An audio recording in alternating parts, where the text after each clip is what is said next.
Siapa nak bagi 100? Jiran nak bagi 100? Tak ada masalah. Tapi ni Anwar Ibrahim bagi kat hang. Ni, baru saat-saat ni kami balik daripada Nazina Speedmart. Macam biasa, mak-mak ni bila dapat tahu je duit Sarah tu masuk, start enjin kereta pergi dah.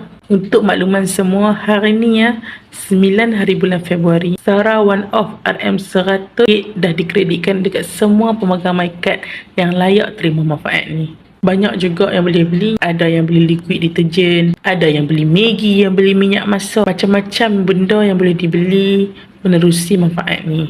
Ramai sangat rakyat Malaysia yang dapat manfaat daripada bantuan ni. Bantuan Sarah ni dia bukan benda yang bebas kita boleh beli macam benda, tapi dia fokuskan kepada barang keperluan apa yang kita nak beli. Ini membuktikan yang Perdana Menteri Datuk Seri Anwar Ibrahim peduli dekat rakyat dia.